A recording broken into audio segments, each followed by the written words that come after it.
반갑습니다. 오늘도 여러분들에게 스포츠 정보를 알려드리는 정프로입니다. 영상 시작 전에 구독과 좋아요 한 번씩만 해주시면 저에게 있어서 큰 힘이 됩니다. 구독과 좋아요, 알림 설정 한 번씩 눌러주시면 더욱더 세부적인 정보로 보답하겠습니다. 최종 조합픽은 영상 고정 댓글에 기재해 두었습니다. 이어서 경기 분석을 시작하겠습니다. 첫 번째 경기 분석. 아우크스부르크 대 SC 프라이부르크. 아우크스부르크는 이번 경기에서 수비진의 전력 누수를 극복해야 하는 과제를 안고 있습니다. 헬리 쿠도수, 로베르트 굽니, 마즈 발렌틴 페데르센이 모두 결장하며 이에 따라 디미트리오스 마치마, 제프리 하우엘루, 세드릭 제지거가 3백을 구성할 가능성이 큽니다. 중원에서는 크리스티안 야키치와 프랑크 오니에카가 더블 볼란치를 형성하며 경기의 흐름을 조율할 전망입니다. 공격진에서는 메르긴 베리샤가 부상으로 장기간 이탈할 가능성이 높아 필립 티츠가 최전방을 책임질 것으로 보입니다. 최근 아우크스부르크는 득점력 저하 문제를 겪고 있어 이번 경기에서도 공격에서의 효율성이 중요한 요소가 될 것입니다. 프라이부르크는 이번 경기에서도 몇몇 핵심 선수들이 빠져 있지만 안정적인 수비 조직력을 유지하며 경기에 나설 예정입니다. 중앙 수비에서는 막스 로젠펠더와 마누엘 굴데가 결장하지만 마티아스 긴터와 필리프 리나르트가 수비진을 지휘하며 팀의 중심을 잡을 것입니다.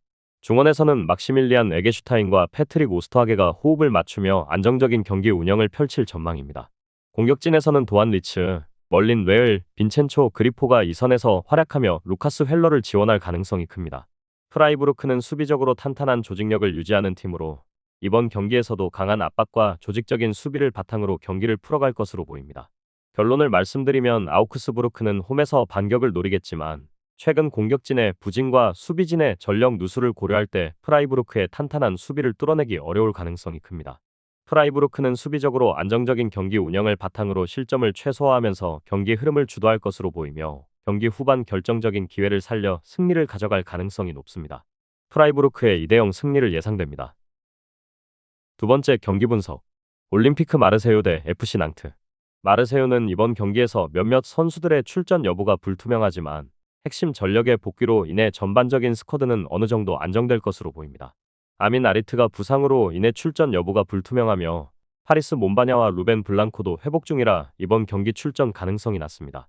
또한 데릭 코르넬리우스가 지난 경기에서 퇴장을 당하며 이번 경기에서 결장하게 되었지만 주장 레오나르도 발레르디가 징계를 마치고 복귀하면서 수비진이 강화될 전망입니다. 미드필드에서는 호이비에르와 베나세르가 중심을 잡고 공격에서는 그린우드와 구일이 조합이 상대의 골문을 노릴 것으로 보입니다. 낭트는 최근 기복이 심한 경기력을 보이며 불안한 모습을 노출하고 있다.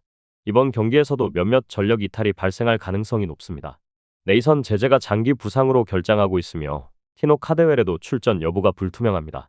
여기에 니콜라 코자가 징계로 인해 결장하지만 최근 징계를 마친 페드로 치리벨라가 복귀하면서 중원에서의 안정감을 더할 것으로 보입니다. 1월 영입생 프란시스 코클랭도 지난 경기에서 데뷔전을 치렀으며 도움을 기록하며 좋은 모습을 보였습니다. 이번 경기에서도 선발 출전 가능성이 높으며 중원에서 경기를 조율할 것으로 예상됩니다. 결론을 말씀드리면 마르세유는 홈에서 강한 모습을 보이며 경기를 주도할 가능성이 크고 낭트는 최근 원정 경기에서 기복이 심한 모습을 보여왔습니다. 마르세유가 안정적인 수비 운영과 강한 공격력을 바탕으로 상대를 압박할 것으로 보이며 경기 흐름을 주도하며 무난하게 승리를 가져갈 가능성이 큽니다. 마르세유의 2대0 승리를 예상됩니다. 세 번째 경기 분석. AC 밀란 대 SS 라치오. AC 밀란은 이번 경기에서도 몇몇 핵심 선수들이 결장하지만 일부 선수들이 복귀하며 전력 보강을 기대할 수 있습니다. 루벤 로프터스 치크, 알레산드로 플로렌지, 에메르송 로얄이 여전히 이탈한 상태이지만 루카 요비치가 주중 경기에서 복귀하며 공격진의 옵션이 늘어났습니다. 또한 카일 워커가 부상으로부터 복귀할 가능성이 있으며 만약 결장할 경우 알렉스 히메네스가 오른쪽 수비를 맡아 크리스티안 퓰리식과 함께 측면에서 연계 플레이를 펼칠 것으로 보입니다. 공격진에서는 산티아고 히메네스가 선발로 나설 가능성이 높으며 그는 페에노르트 시절 라치오를 상대로 4경기에서 5골을 기록한 바 있어 이번 경기에서도 기대를 큽니다. 라치오는 이번 경기에서도 몇몇 핵심 선수들의 부재 속에서 경기를 치러야 합니다. 타티 카스테야노스, 엘세이드 히사이, 마티아스 베시노, 피사요 데레 바시로가 결장하며 최근 경기에서 수비의 중심을 맡았던 알레시오 로마뇰리도 출전이 불투명한 상태입니다. 이에 따라 마리오 길라와 사무엘 지고가 센터백으로 호흡을 맞출 가능성이 크다. 공격진에서는 주장 마티아 자카그니가 이번 시즌 꾸준한 활약을 펼치고 있으며 2025년 들어 7경기에서 6개의 공격 포인트를 기록하며 팀 공격의 핵심 역할을 하고 있습니다. 페드로와 구스타프 이삭센이 공격진을 보조하며 최전방에서는 부알레 디아가 선발로 출전할 전망입니다. 결론을 말씀드리면 AC 밀란은 홈에서 경기 주도권을 잡으며 공격적으로 경기를 운영할 가능성이 크지만 수비에서 불안한 모습을 보이고 있어 라치오의 역습을 허용할 위험이 있습니다. 반면 라치오는 조직적인 경기 운영과 날카로운 측면 공격을 활용해 AC 밀란을 공략하려 할 것입니다. 두 팀 모두 수비적으로 불안한 모습을 보이고 있어 다득점 경기가 될 가능성이 높으며 승부를 가리지 못할 가능성이 큽니다. AC 밀란과 라치오의 2대2 무승부가 예상됩니다. 네 번째 경기 분석. CA 오사수나 대 발렌시아. 오사수나는 이번 경기에서 예수스 아레소와 아이마르 오로스가 징계를 마치고 복귀하며 전력 보강을 기대할 수 있습니다. 두 선수는 곧바로 선발로 복귀할 가능성이 높으며 모레노 감독은 기존의 5-3-2 포메이션을 유지할 것으로 보입니다. 최전방에서는 이번 시즌 13골을 기록하며 좋은 폼을 유지하고 있는 안테 부디미르가 브리안 사라고사와 함께 호흡을 맞추며 공격을 이끌 전망입니다. 홈에서의 안정적인 경기 운영을 바탕으로 상대의 공세를 차단하면서 역습을 통해 득점을 노릴 가능성이 큽니다. 반면 발렌시아는 티에리 코레이라가 무릎 부상으로 계속 결장하지만 그 외에는 비교적 정상적인 스쿼드를 유지하고 있습니다. 아틀레티코 마드리드전에서 고전했던 3명의 수비 라인을 변경하며 코르베란 감독이 다시 포백 전술로 회귀할 가능성이 높습니다. 공격진에서는 7골로 팀 내 득점 단독 1위인 스트라이커 우고 드로가 경기 전날 훈련회까지 참가하지 못했고 사디크가 대신 나설 가능성이 높습니다. 원정 경기에서 다소 기복 있는 모습을 보이고 있지만 조직적인 경기 운영을 통해 승점을 확보하려 할 것입니다. 결론을 말씀드리면 오사수나는 홈에서 강한 모습을 보이며 상대를 압박할 가능성이 높고 발렌시아는 포백 전환을 통해 수비 안정성을 강화하면서 역습을 노릴 것으로 보입니다.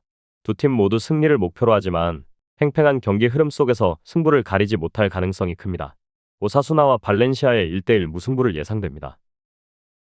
다섯 번째 경기 분석. AS 로마 대 코모. 로마는 이번 경기에서도 주포 아르템 도브비크가 부상에서 회복하지 못하면서 엘도르 쇼무로도프가 최전방을 맡을 예정입니다. 쇼무로도프는 앞선 경기에서도 도브비크의 빈자리를 메우며 활약했으며 이번 경기에서도 중요한 역할을 할 것으로 보입니다.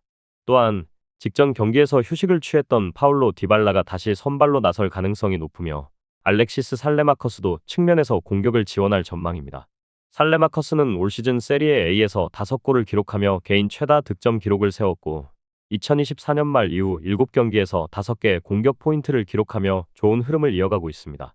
로마는 최근 홈에서 안정적인 경기력을 유지하고 있으며 탄탄한 수비를 바탕으로 승리를 노릴 가능성이 큽니다.